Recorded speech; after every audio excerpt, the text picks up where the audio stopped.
तो friends, chapter 8 का second part करेंगे। लास्ट टाइम हमने जाना था कि जो आचार्य हैं वो एस्ट्रल ट्रैवल के बारे में डिटेल से समझाते हैं। जो जो उन्होंने देखा उसके बारे में डिस्कस करते हैं और नॉलेज देते हैं। और उसके बाद वो उन्हें अलग अलग स्फीयर्स के इस पार्ट में नॉलेज दे रहे हैं। अभी तक तो हमने थर्ड स्फीयर तक ही जाना है। यहाँ पर वो उससे आगे के स्फीयर्स में क्या क्या होता है उसकी नॉलेज दे रहे हैं। तो फ्रेंड्स, वो बताते हैं उन्हें कि फर्स्ट सेकंड और थर्ड स्फीयर समझाने तो बहुत इजी थे, क्योंकि वो फिजिकल वर्ल्ड से मिलते जुलते थे। और थर्ड स्फीयर में उन्होंने स्कूल्स देखे, वहाँ स्कूल्स बहुत होते हैं थर्ड स्फीयर में। और जो फोर्थ स्फीयर है वो थर्ड का ही कॉन्टिन्यूशन है। थर्ड से ही थोड़ा सा उसी का कॉन्टिन्यू पार्ट बोल लीजिए। ठीक है, तो फोर्थ स्फीयर वो है। तो वो बताते हैं कि फर्स्ट एंड सेकंड स्फीयर को आप फर्स्ट स्टेज मान सकते हो एस्ट्रल वर्ल्ड में। थर्ड एंड फोर्थ स्फीयर को second stage, fifth and sixth sphere को थर्ड स्टेज, और जो सेवेंथ स्फीयर होता है, सबसे हाईएस्ट स्फीयर जो होता है, वो आप मान सकते हो कि एक ब्रिज है एस्ट्रल वर्ल्ड से मेंटल वर्ल्ड तक जाने का। तो फिर वो उनको जो फोर्थ स्फीयर से वो स्टार्ट करते हैं कि वहां पे क्या क्या होता है। फोर्थ स्फीयर में वो बताते हैं कि वहां पर भी काफी म्यूजिशियंस एंड आर्टिस्ट्स होते हैं। जैसे हमने थर्ड स्फीयर में देखे थे कि कैसे वो म्यूजिक प्रोड्यूस कर रहे थे, कैसे वो पेंटिंग बना रहे थे। यहाँ पर भी वो बोलते हैं कि बहुत सारे म्यूजिशियंस हैं, बहुत सारे आर्टिस्ट हैं, लेकिन थर्ड स्फीयर और फोर्थ स्फीयर में ये फर्क है कि यहाँ पर वो किसी को सिखाते नहीं हैं, या वो अपना ही अलोन में अपना काम करना पसंद करते हैं। और उनका जो टीचिंग का टाइम पीरियड था वो उन्होंने पूरा कर लिया है। मतलब वो बहुत सब अपने आर्ट को और वो बहुत लोगों को सिखा चुके हैं। तो अब वो अपना अकेले काम कर रहे हैं। फिर वहां पे डॉक्टर्स एंड स्पेशलिस्ट्स भी हैं। वहां पर वो जो डॉक्टर्स एंड स्पेशलिस्ट हैं फ्रेंड्स, वो रिसर्च वर्क कर रहे हैं, बहुत सारा रिसर्च वर्क कर रहे हैं। और वो डिस्कवर्ड करते हैं रेमेडीज को। कोई बीमारी है उसके इलाज को। तो वो काफी काफी टाइम तक उन थ्योरीज पे वर्क करते रहते हैं, जब तक कि वो उस थ्योरी को परफेक्ट नहीं कर लेते। और जब वो परफेक्ट हो जाती है रिसर्च कर करके, उसके बाद वो जो थ्योरी होती है कि इस डिजीज का क्या इलाज होगा, इस बीमारी का क्या कैसी दवाई होनी चाहिए, इस तरीके की। तो वो जब उनकी थ्योरी पूरी परफेक्ट हो जाती है, तो वो उस थ्योरी को उन माइंड्स में इम्प्रेस कर देते हैं जो फिजिकल वर्ल्ड में उन्हीं के बारे में रिसर्च कर रहे होते हैं। जैसे वो कई बार बता रहे हैं कि कई बार जैसे जो रिसर्चर्स होते हैं, स्पेशलिस्ट होते हैं, वो कई बार सो के उठते हैं और उन्हें एक नया आइडिया आ जाता है। तो फिर वो उस आइडिया पे वर्क करते हैं, विद इन टाइम वो आइडिया सक्सेसफुल होता है और वो इलाज कर पाते हैं ऐसी बीमारियों का जो लाइलाज थी पहले। तो इस प्रकार से वहाँ के जो डॉक्टर्स एंड स्पेशलिस्ट हैं, वो फिजिकल वर्ल्ड में उन स्पेशलिस्ट और रिसर्चर्स की मदद करते हैं। उसके बाद वो बताते हैं कि वहां पर बिल्डिंग्स होती हैं जो बहुत बड़ी भी हो सकती हैं और छोटी भी हो सकती हैं।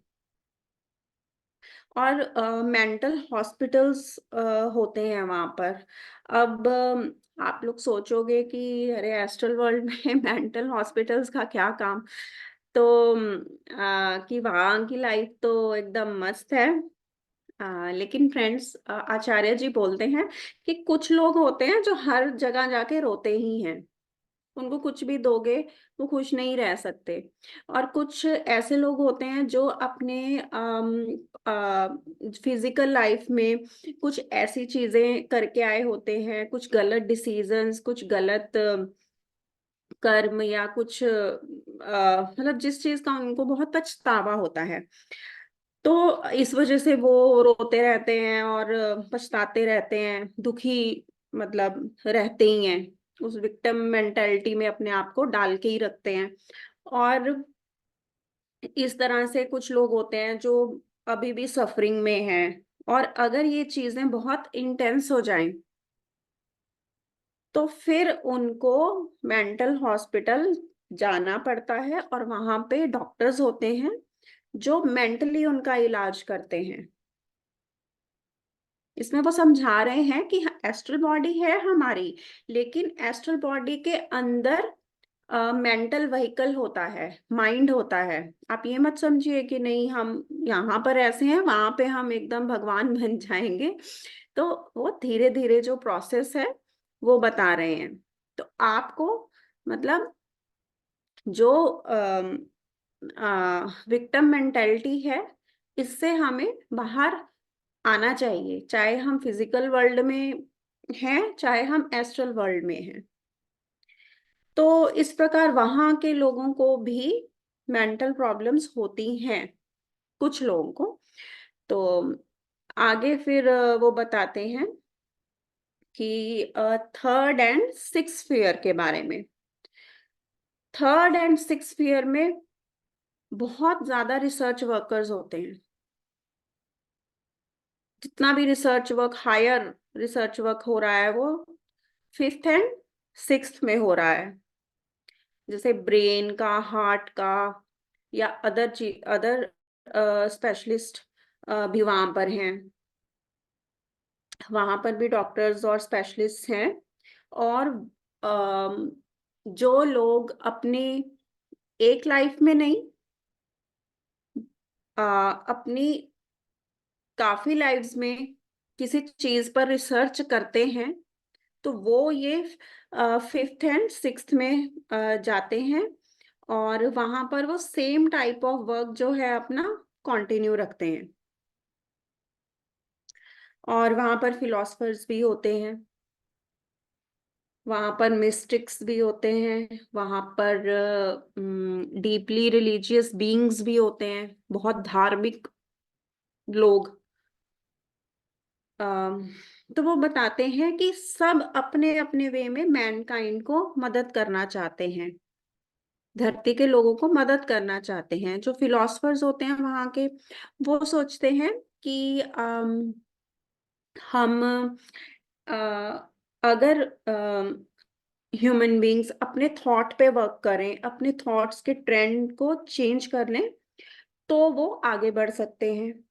जो मिस्टिक्स होते हैं वो सोचते हैं कि अगर जो ह्यूमन बीइंग्स हैं मेडिटेशन करें, तो वो इवॉल्व हो जाएंगे। और जो धार्मिक लोग होते हैं, बहुत ही डीप रूटेड धार्मिक, वो मानते हैं कि अगर जो ह्यूमन बीइंग्स हैं वो किसी रिलीजियस बिलीफ के साथ स्ट्रांगली जुड़ जाएं, तो वो बहुत जल्दी इवॉल्व हो जाएंगे। और जो ये धार्मिक लोग होते हैं, ये क्या करते हैं वहां पे, ये जितने भी दुनिया के ग्रेट रिलीजियन हैं, उन उनके सब इम्पोर्टेंट पॉइंट्स एक्सट्रैक्ट करते हैं, और उनसे एक उनको ब्लेंड करके, कंबाइन करके एक नया रिलीजियन या नई फिलॉसफी देते हैं। और ये काम मोस्टली देवा किंगडम के लोग करते हैं। फिर वहां पे बताया जा रहा है कि देखो वहां पे वर्ल्ड इकोनॉमिक जो प्रॉब्लम्स हैं वो भी डिस्कस होती हैं। अम, वो जो लोग हैं इकोनॉमिक प्रॉब्लम्स पे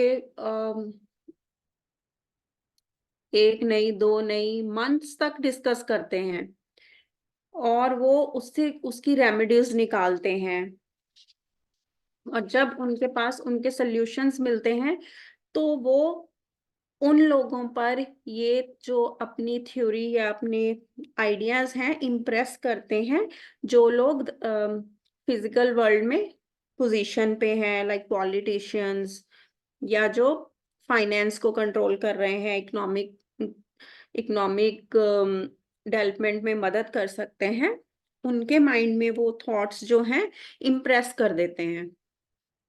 तो आगे एग्ज़ाम्पल देते हैं कि जैसे बहुत कहीं क्राइसिस आ गया किसी कंट्री में, तो एक छोटा-सा पॉलिटिशियन वहाँ एकदम जागता है और वो बहुत ग्रेट विज़डम की बात करता है, लीडरशिप की बात करता है, जो कि एक नॉर्मल ह्यूमन बीइंग के लिए तो अनएक्सपेक्टेड ही है।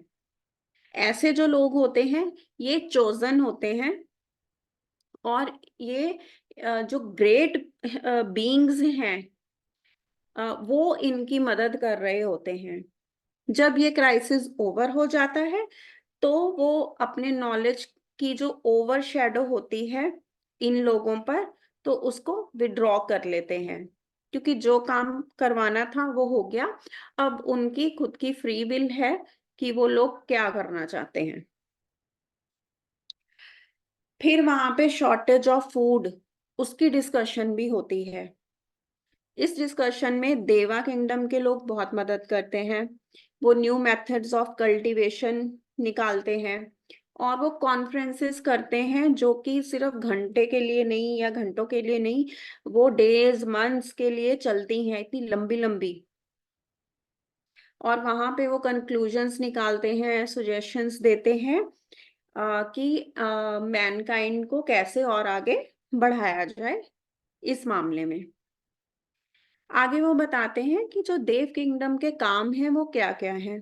जो देव किंगडम के लोग हैं वो मोस्टली नेचर के साथ वर्क करते हैं, लाइक सी, विंड, सन, और उनके पास इन चीज़ों की बहुत ही स्पेसिफिक नॉलेज होती है और इन्हें एक्सपीरियंस बहुत होता है, जो कि हमारी भलाई के लिए यूटिलाइज़ किया जाता है। ये ट्रांसमिट करते हैं अपने थॉट्स थ्रू मेंटल प्रोसेस। ये अपने थॉट्स को मेंटल प्रोसेस से ट्रांसमिट करते हैं, ये बात नहीं करते। लेकिन हाँ, अगर कभी बहुत ज़रूरी हो, तो ये बोल के भी अपनी जो थॉट्स हैं, वो व्यक्त करते हैं।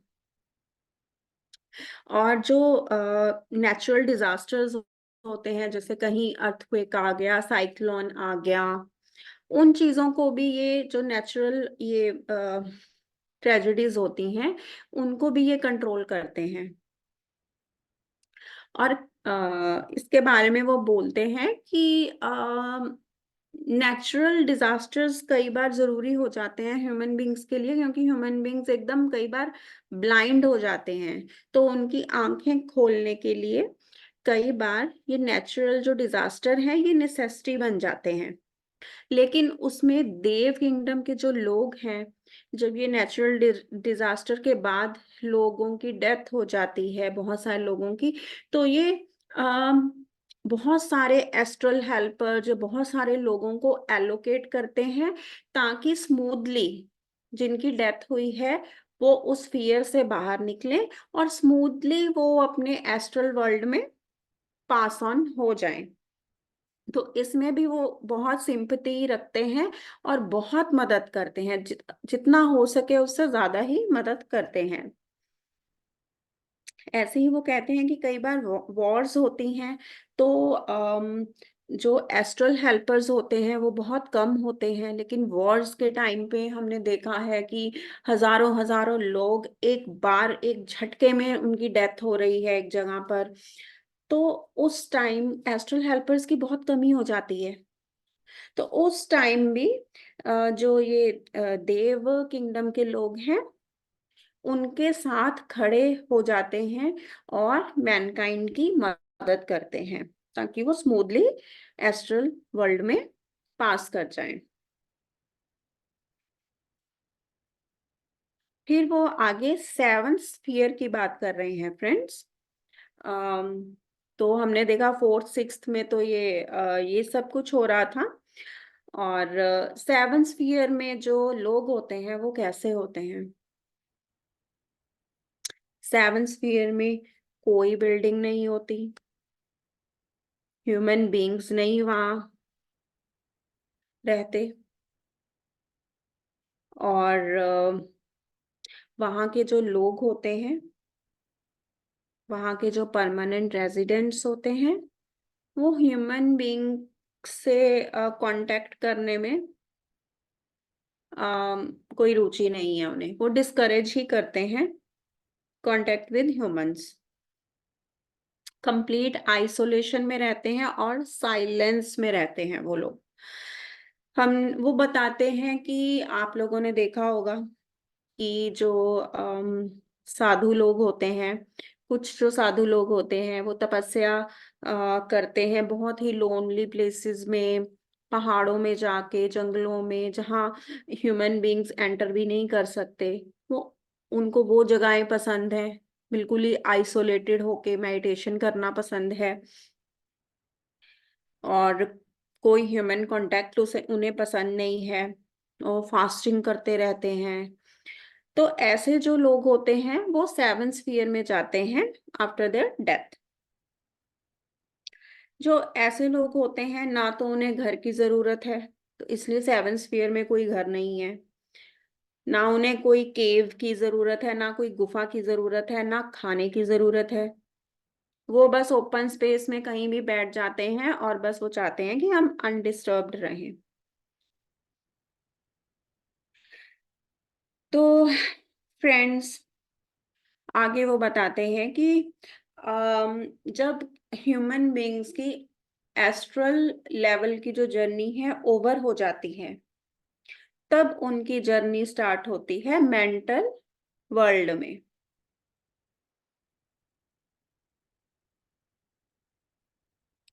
अ, तो वो बता रहे हैं कि मेंटल वर्ल्ड में जाने के लिए वहां पर ऐसे गाइड्स होते हैं, अम, जो मदद करते हैं एस्ट्रल वर्ल्ड से मेंटल वर्ल्ड में जाने के लिए।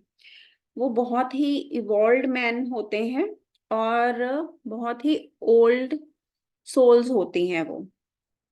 तो वो वहां पे सेकंड डेथ का जो प्रोसेस है समझाते हैं, और ये बहुत ही पेनलेस होती है।